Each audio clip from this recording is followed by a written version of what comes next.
Hello friend, welcome back to my channel kathiyawadiswadwithjalpa. Please like, share and subscribe my channel. તો આજે આપણે બનાવશું ગુંદર પાક, જે શિયાળાનું સ્પેશિયલ વસાણું છે અને શરીર માટે એકદમ પૌષ્ટિક છે. તો ચાલો આપણે જોઈ લઈએ ગુંદર પાકની રેસીપી. અહીંયા જોઈ શકો છો તમે, ગુંદર પાક એકદમ સોફ્ટ અને પોચો બન્યો છે. તો કઈ રીતે ગુંદર પાક એકદમ સોફ્ટ બનાવવો તેની રેસીપી આપણે જોઈએ. ગુંદર પાક બનાવવા માટે મેં એક જાડા તળિયાવાળું વાસણ લીધું છે. તેમાં 1 કપ ઘી ઉમેર્યું છે. ત્યારબાદ તે જ કપના માપથી 3/4 કપ એટલે કે પોણો કપ ઘઉંનો ઝીણો લોટ ઉમેર્યો છે. ત્યારબાદ તેને સરસ રીતે હલાવીને મિક્સ કરી લેવાનો છે. એકદમ સરસ રીતે મિક્સ કરવાનો છે કે તેને એક પણ ગાંઠા ના રહે. બધા લમ્સ એકદમ ભાંગી જાય તે રીતે સરસ રીતે મિક્સ કરી લેવાનું છે ઘીમાં ઘઉંના લોટને. અને આ પ્રોસેસ કરતી વખતે ગેસની ફ્લેમ એકદમ લો જ રાખવાની છે અને સતત તેને હલાવતા રહેવાનું છે.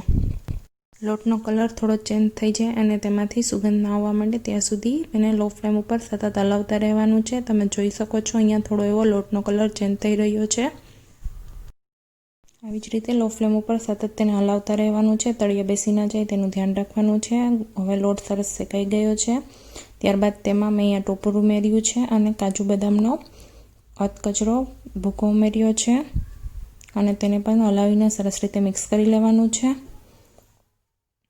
ત્યારબાદ હવે તેમાં જે વાટકીથી ઘી લીધું હતું તે વાટકીથી પોણો કપ ગુંદનો ભૂકો કરીને લેવાનો છે. ગુંદનો ભૂકો ઉમેરીને તેને સતત હલાવતા રહેવાનું છે. તમે જોઈ શકો છો ગુંદ નાખ્યા બાદ ગુંદ અહીંયા એકદમ સરસ રીતે ફૂલી ગયો છે. ગેસની ફ્લેમ અહીંયા લો જ રાખવાની. ગુંદને અહીંયા એકી સાથે નથી ઉમેરવાનો, ગુંદને થોડો થોડો કરતો ઉમેરવાનો છે. એકી સાથે ઉમેરવાથી તે સરસ રીતે મિક્સ નહીં થશે, એટલે થોડા પ્રમાણમાં ગુંદને ઉમેરતા જાય અને તેને એકધારું હલાવતા રહેવાનું છે.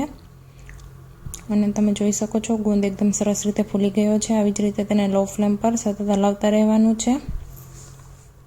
તમે અહીંયા ગુંદને ઘીમાં પહેલાંથી તળીને પણ નાખી શકો છો, પણ મેં અહીંયા ગુંદનો ભૂકો કરી અને સીધો આમાં જ ઉમેર્યો છે. તો પણ ગુંદ તમે જોઈ શકો છો એકદમ સરસ રીતે ફૂલી ગયો છે. આવી રીતે પણ તમે ગુંદને નાખી શકો છો. અને હવે તમે જોઈ શકો છો એકદમ સરસ રીતે બધું મિક્સ થઈ ગયું છે. હવે ગેસની ફ્લેમ બંધ કરી અને પોણો કપ 3/4 કપ ગોળ ઉમેરવાનો છે. તમે તમારા સ્વાદ મુજબ ગોળ થોડો વધુ ઓછો કરી શકો છો. હવે ગોળ ઉમેરી અને તેને ફટાફટ એકદમ સરસ રીતે મિક્સ કરી દેવાનું છે. ગોળના ગાંઠા ના રહે તેવી રીતે ગોળને મિક્સ કરી દેવાનો છે. ગોળ ઉમેરીએ તેની પહેલાં જ ગેસની ફ્લેમ બંધ કરી દેવાની છે, એટલે આપણો ગુંદર પાક એકદમ સોફ્ટ બનશે તે વાતનું ખાસ ધ્યાન રાખવાનું છે. અને ગોળ ઉમેરીને તેને ફટાફટ એકદમ સ્પીડમાં મિક્સ કરી લેવાનો છે અને ગોળના પણ લમ્સ ન રહે તેનું ખાસ ધ્યાન રાખવાનું છે. આ બધી પ્રોસેસ હવે ગેસ બંધ કરીને જ કરવાની છે.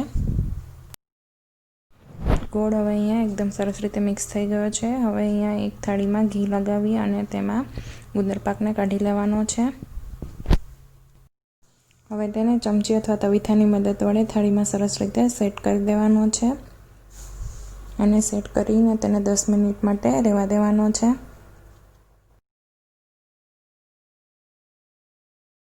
ત્યારબાદ હવે તેમાં ઉપરથી મેં અહીંયા કાજુ બદામની કતરણ ઉમેરી છે. તમે અહીંયા ગુંદને તળીને પણ ઘીમાં તળીને પણ ઉમેરી શકો છો, પણ મેં અહીંયા ગુંદ નહીં પણ કાજુ બદામની કતરણ ઉમેરી છે.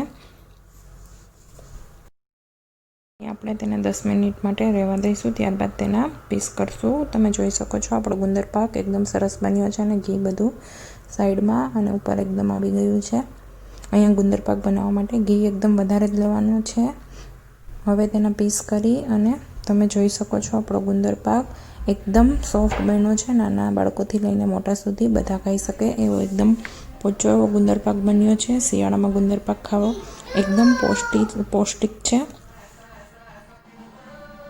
શિયાળામાં શરીરને તાકાત આપતું આ એક એવું વસાણું છે, તેના લીધે શરીરના બધા દુખાવા દૂર થાય છે. અને આ ગુંદર પાક નાના બાળકોથી લઈને મોટા સુધી બધાને ભાવે છે.